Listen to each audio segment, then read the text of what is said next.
I don't know what it is that, like, women are being taught to hate themselves now. I mean, I grew up in the '70s and the '80s, and we were all taught to hate men. That was pretty short, pretty true. Like, men were made out to be idiots or evil or corrupting or oppressive or whatever. We have so many family members that all they did was trash talk men constantly, and then they can't understand why their daughters aren't getting married. And now, though, they're women are being taught to hate what it is to be a woman, and I don't get it. Like, in the '80s, they hated men, but yet they were all basically trying to act like men.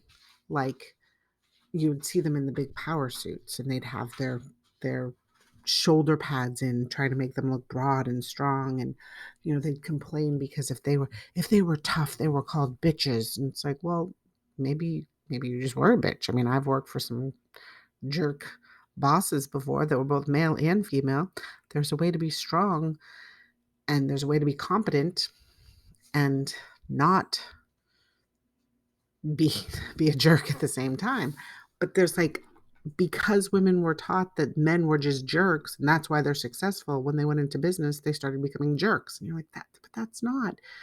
There's a certain amount of competence, there's a certain amount of yeah, obviously some sort of I don't want to use the word aggression, but some sort of drive and strong will and kind of competence to know and confidence to know that like what you're doing is right and how you understand that you know how to do these things and you're not going to let someone tell you no because you know that you're correct.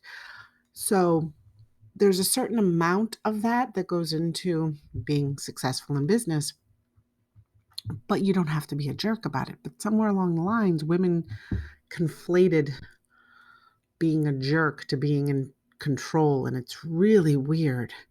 And now women, I mean, when I was growing up, it was always like, what do you want to be when you grow up?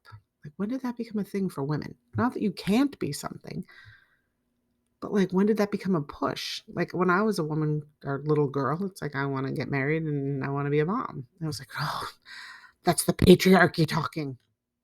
Um, no, that's me. That's what I want to do. There's nothing I really particularly maybe I'll be a teacher, which again, I went through lots of other things and ended up now that's what I am. I'm a teacher because that's what I wanted to do. I want to like take care of kids. And that's what most women want to do.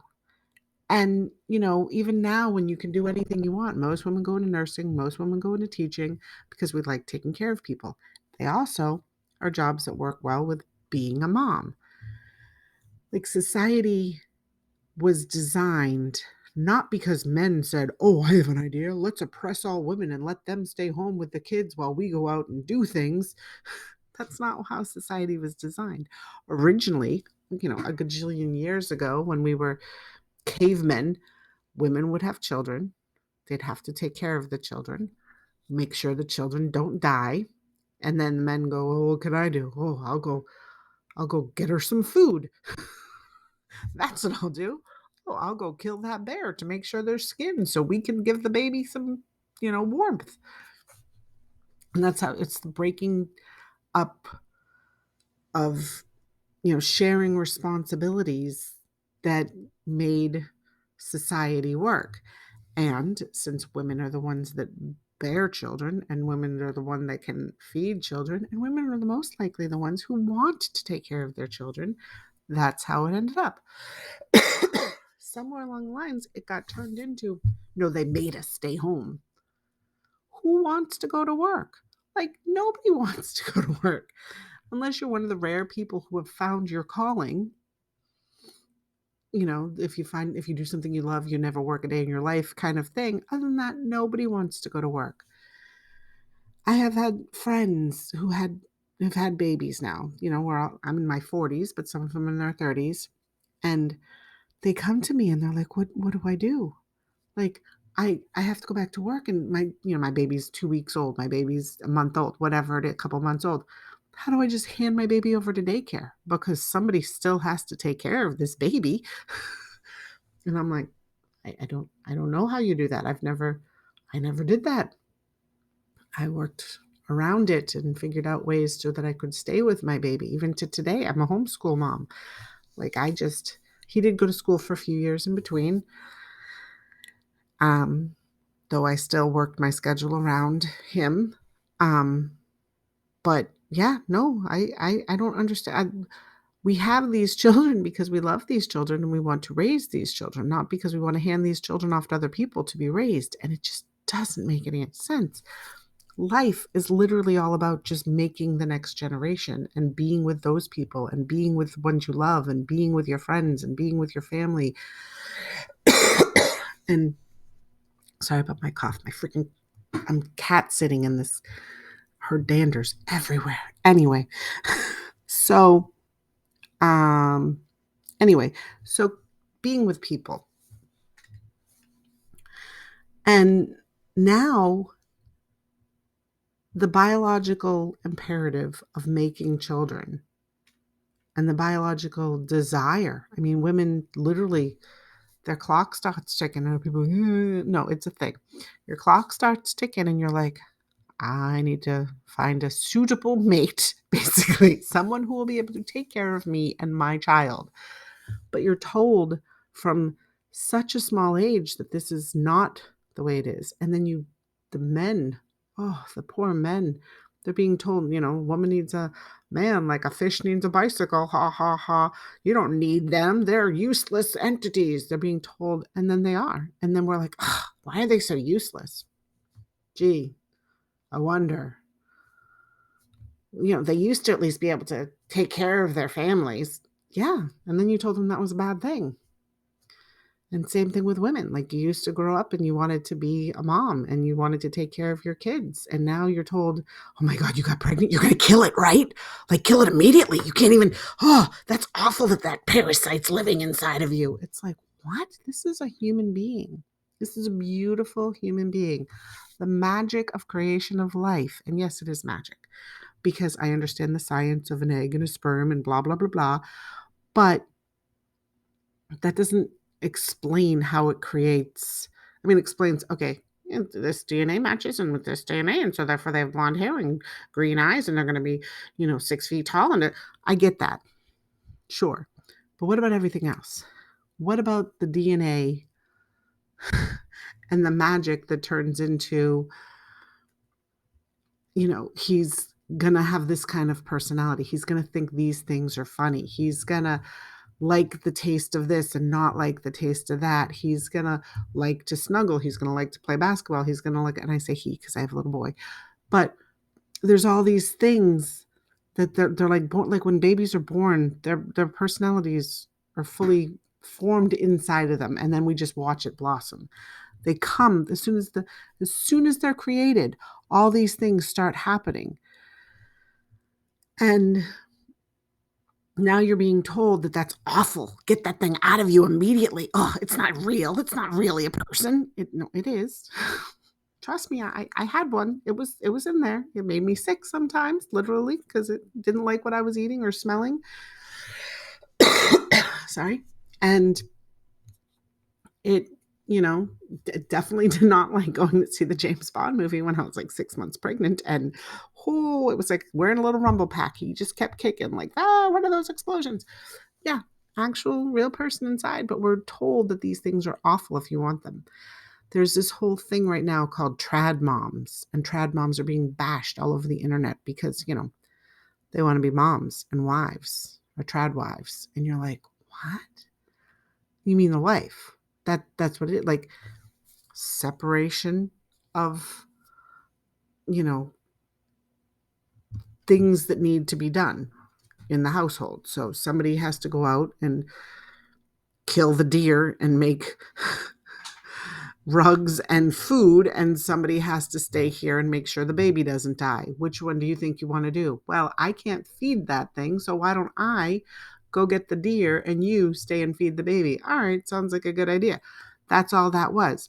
And then eventually it expanded into more and more things. You act like women never worked. Like there weren't factories filled with women.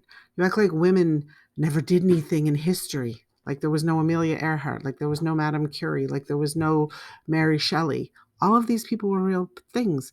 People talk about Hedy Lamarr, the actress who helped create a system that was supposed to help during wartime to send out messages and send out different things. And it eventually turned into what became how Wi-Fi works, and how, well, she wasn't taken seriously and it would have changed everything, but she was a woman, except that she wasn't there when they were when the project was being explained to the government. It was her associate, who was a man and a pianist, that they got the idea based on, those old pianos that played themselves, like tick tick tick tick tick tick tick. Anyway, so because of that, she was working or whatever, so he went and to explain it to them, and apparently he wasn't one of those strong men who could walk in and be like, no, this is how it is and this is how it was. He was, a pianist, and he was like, yeah, so this is what I do and whatever.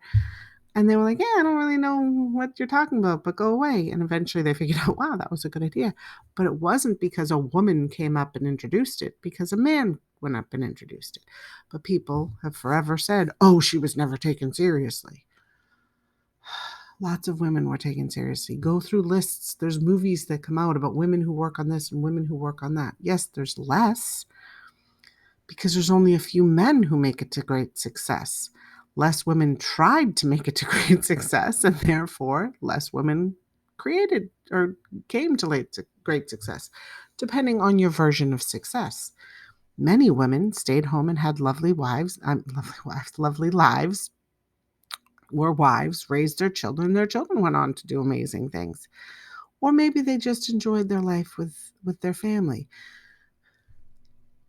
The point is that the things that make women women, for the most part, the compassion, the empathy, the desire to help, the that biological need to procreate and have more children and take care of the babies and the squishy, oh, I love the babies, is like considered, oh, you want to do that? You're just not part of the patriarchy. How is it patriarchy that men have to go to their jobs every day that they hate? How is it patriarchy that men have to go off to war to protect the women and the children? If the boat goes down, guess who gets in the lifeboats? Women and children.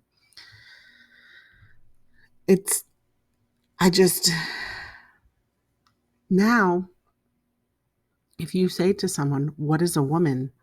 They can't even answer that. And I'm not getting into like transgender insanity that's just taken off far beyond the traditional, the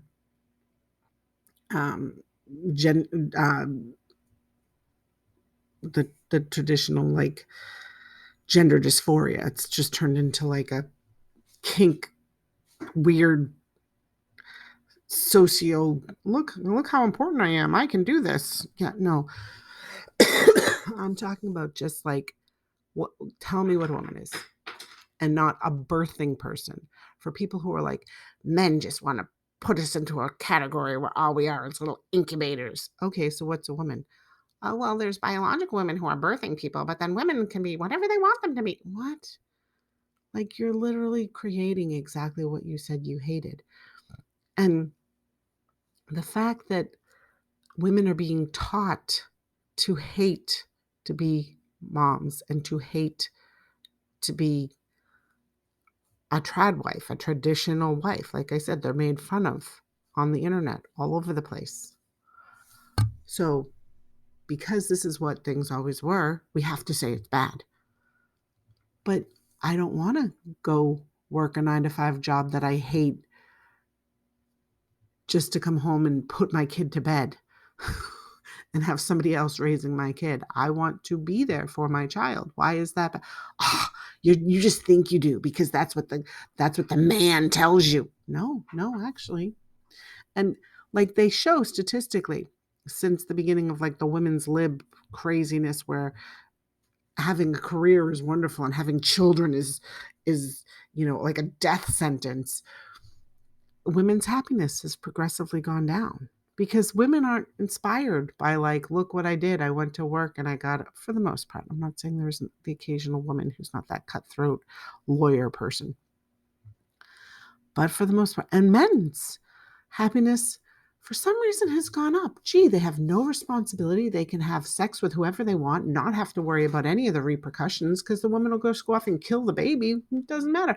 I don't have to take on the responsibility of providing for a family because the women apparently want to do it themselves. Great. I just get to sit around and play video games and have sex like a child.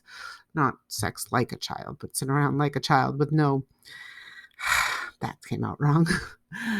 Sit around like a child and play video games and have sex whenever I want to, like a young adult with no ambitions to grow up. That's more where I was going with that. But of course, that's not always the case because now all people want to do is talk to children about sex. You come to my child and talk to him about sex, we have problems. I don't get that at all. They literally hate children. They hate everything about children. They want you to kill them as soon as they're um as soon as they're conceived. If they happen to be born, they want to make sure that you tear away their childhood immediately and start talking to them about adult things. I don't understand this hatred of people. They hate women, they hate children, they hate men. They hate everything that could be anything normal. Yet, everybody talks about how the most important things in life are your family and your relationships. And at the end of when you're lying on your deathbed, you're not thinking about all these businesses you should have done. It's about the opportunities you missed with your family, but they hate it. I I don't understand why, and it's specifically women want to destroy themselves. They literally do. They want to destroy everything that it means to be a woman, the miraculous things of having birth, of giving birth, the miraculous things of creating life, the miraculous things of raising these small little beings into wonderful, amazing humans. They just want to, they don't even want to be men because they hate men. They, they, they, they just want to be angry about everything and blame everybody else for their problems and blame everybody else for the situation. And I really don't get it. Like, they don't even know what they want. They just know that they're mad and angry. And I don't know if it's like a slow process of like I said, we were told this for so long that now people think that that's what they should want, but they're not happy. And so now they're blaming society for them not being happy, even though which is kind of true because society is telling them the wrong things, but they're not going back. They're blaming people who are happy by being outside of society. The trad wives who go back to normal situations, they're happy, but they're mad. These crazy feminist types are mad. The traditional wives are happy because these feminist types are all clearly miserable. And like, why do you hate yourself? That's my question. Why do you hate yourself and everything that you are so much to the point where all you do is blame other people for you hating yourself? Can you answer that question? Maybe you should try doing something traditional because it's worked. It worked. Worked for thousands of years. People were happy. Look at the stat. Women are slowly getting more and more and more and more miserable until people started going, maybe this isn't a good idea. And some of them started to become traditional wives again. But seriously, it's awful. All right. That's all I wanted to say today.